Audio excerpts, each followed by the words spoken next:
Reportage. Ça y est, Wilcrow, ça vient. Je suis en train de devenir une vraie ninja de la survie, je le sens.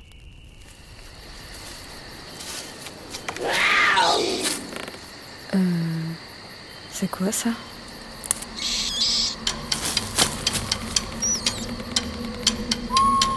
Une citadine dans la brousse. Parce qu'on peut tous être aventuriers. Même elle, même toi. J'exagère peut-être un petit peu, mais quand même, j'ai l'impression d'avoir évolué. Je traverse toujours des moments d'ennui, mais ça me stresse moins. Je pense que je me suis habituée à juste être. C'est peut-être un changement lié à l'environnement. Ici, tout est à la fois plus subtil et plus intense. Il y a du tout petit, du tout doux. Et parfois ça pète. Je me suis mise à la méditation aussi. Ça aide. Pas exactement cliché comme ça. C'est plus sensoriel. J'essaye de m'ouvrir complètement au moment présent. Et je repense aux mots de Michael sur ce qu'apporte la survie. Ça nous rapproche de notre animalité, ça nous rapproche de nos sens, de notre corps, vraiment habiter notre corps et pas juste le trimballer d'un endroit à un autre. Je suis les conseils de Nino aussi. Et je ressens de nouvelles choses. Alors, il y a des techniques de méditation qui sont pas mal. La mindfulness, par exemple, enfin la pleine conscience, où c'est que tu apprends à être juste avec tes pensées dans l'instant présent. Et en fait, ça, c'est une grande part de ce qu'on apprend dans les stages de survie, dans les bonnes écoles, c'est que tu apprends à développer tes sens, en fait. Et du coup, tu vas te rendre compte que dans l'expérience que tu as dans l'instant présent, en fait, il se passe tellement de choses super intéressantes, et que du coup, si tu commences à aiguiser tes sens, c'est impossible de t'ennuyer, en fait. La méditation aide aussi pour avoir moins faim, car j'analyse chaque goût pour profiter de chaque bouchée.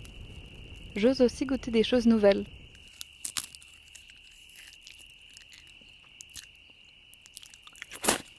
Je fais des barbes à papa avec des toiles d'araignée. Mais j'ai pas encore essayé de les manger. Le sentiment de faim est toujours là, il n'y a pas de miracle. Mais peut-être que mon goût s'est adapté un peu. Selon Nino, c'est possible avec le temps. En fait, le problème, c'est que toi, tu es habitué à manger de la nourriture civilisée depuis ta naissance. T'as quel âge, en fait? 28. Ok, t'as 28 ans. Donc ça veut dire qu'en fait, aujourd'hui, ton système digestif, les bactéries que t'as dans ton ventre, etc., ils sont habitués à la nourriture civilisée. Donc au moment où tu vas switcher vers de la nourriture pure sauvage, si tu fais ce switch, ça va être extrêmement compliqué, parce que ton système digestif, il va être tout à l'envers, et puis tu risques d'avoir mal au ventre, et peut-être même tu vas te faire des trous dans l'intestin si tu manges trop d'acide tannique, et les plantes sauvages ont beaucoup d'acide tannique, même les plantes sauvages comestibles. C'est juste un exemple. Donc en fait, ce qui serait beaucoup plus cohérent pour toi, c'est d'y aller progressivement. C'est-à-dire tu prends une base alimentaire civilisée, idéalement des féculents, déjà parce qu'il y a pas mal d'énergie dedans, mais aussi parce qu'en fait, les féculents, ils aident à absorber une partie des toxines, en fait, et puis des antinutriments. Typiquement, quand il y a quelqu'un qui s'intoxique, on lui donne de la purée de patates, en fait, pour absorber un petit peu l'excès en certaines toxines. Puis en fait, dans la nourriture sauvage, il faut t'imaginer, regarde, la tomate, t'as déjà planté une tomate, c'est misérable une tomate, ça crève tout le temps, t'es tout le temps en train de la bichonner, puis même que tu fais tout, que tu l'arroses et tout, à la fin elle finit par crever, t'es pas là une semaine, puis c'est foutu. Maintenant imagine, les plantes sauvages, elles sont là toute l'année, toutes les météos, et donc c'est un autre calibre. Et en fait, ça veut dire que ces plantes-là, à l'intérieur, elles ont des choses qui font qu'elles sont fortes et elles se défendent en fait contre les éléments, contre les insectes, contre les champignons, contre les bactéries.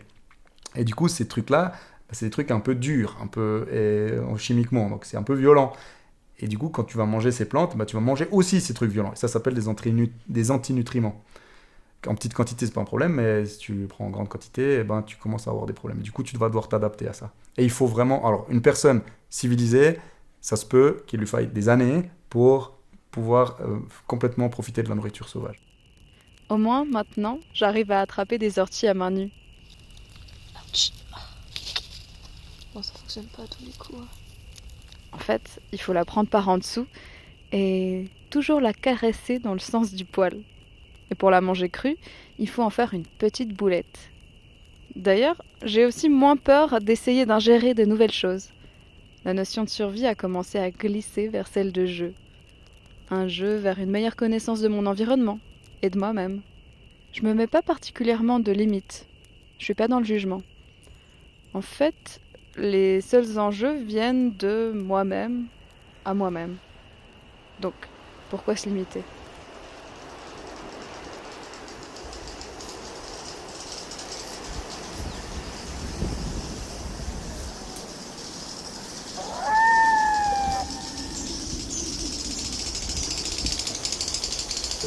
En plus de mieux comprendre et interagir avec la nature qui m'entoure, j'ai l'impression d'être plus attentive à d'autres sens. Je vois des petits détails, j'entends les différentes couches de bruit. Puis j'analyse ce qui est naturel ou non. Par exemple, les avions qui passent. Inévitable en Suisse, même quand on essaye de trouver un endroit le plus préservé possible de toute incursion humaine. Je ressens aussi des choses quand le soleil et le vent s'alternent sur mes joues. Ou quand je marche à pieds nus dans des environnements doux, humides, rêches. Je crois que ça aide à être présent, de ne plus être surstimulé tout le temps par des écrans. C'est comme une cure de désintoxication, au sens de Michael. Les écrans ont ce pouvoir de nous maintenir complètement hypnotisés et connectés dans un monde virtuel qui n'a pas de prise, qui est... Regarder les gens dans le train, dans le métro, à la gare, moi ça me rend assez fou. Sans être happé par toutes ces choses qui font notre quotidien moderne, le temps s'étire. Et l'ennui, c'est quelque chose qu'on cultive plus assez dans notre culture.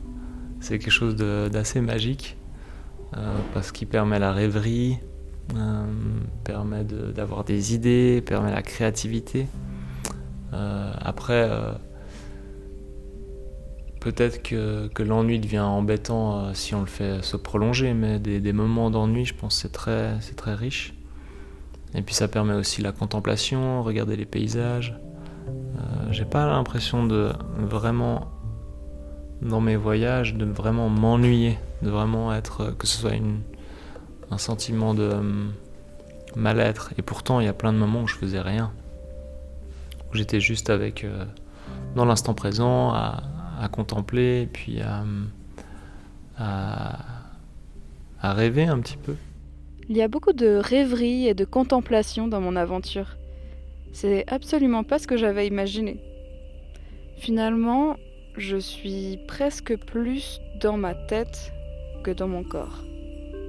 C'est une tendance que j'ai toujours eue d'ailleurs, celle de me perdre dans des considérations abstraites ou de vivre à travers mon imagination. Et on peut pas dire que ce soit une propension valorisée par la société. Mais en étant seule ici, c'est assez beau de savoir créer des choses dans sa tête pour pouvoir surpasser ou sublimer l'ennui. Après, je pense que pour apprendre des choses plus concrètes et ancrées dans mon corps, je devrais peut-être repartir. Avec quelqu'un qui s'y connaît cette fois. Car on apprend surtout en observant, puis en reproduisant. Ça pourrait être traumatisant si tu fais une entrée en matière pas progressive, pas adaptée à tes compétences, et puis que tu te trouves dans des situations difficiles. Mais ça, c'est comme tout. Je veux dire, c'est comme, je sais pas, moi, faire du skate. Si tu te lances tout de suite dans le halfpipe, et puis, enfin, je sais pas comment s'appelle la rampe de skate, là. Ouais, c'est un halfpipe, non? Enfin bon, je sais pas. Et puis que tu vas sans casque, sans machin, et puis que tu t'éclates les dents, c'est pas sûr que le lendemain, tu aies envie de recommencer. Je pense que c'est un peu la même chose en nature.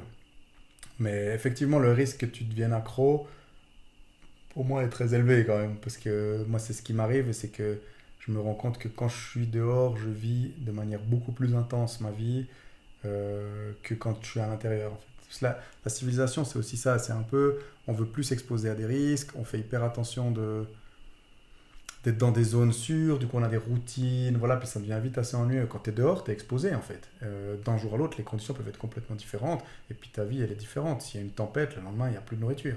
Tu vois, enfin, je sais pas, je sais pas, il y a une maladie, une sorte d'animaux disparaît dans une région. Enfin voilà, ça peut, t'es vraiment du jour au lendemain, ta vie, il neige.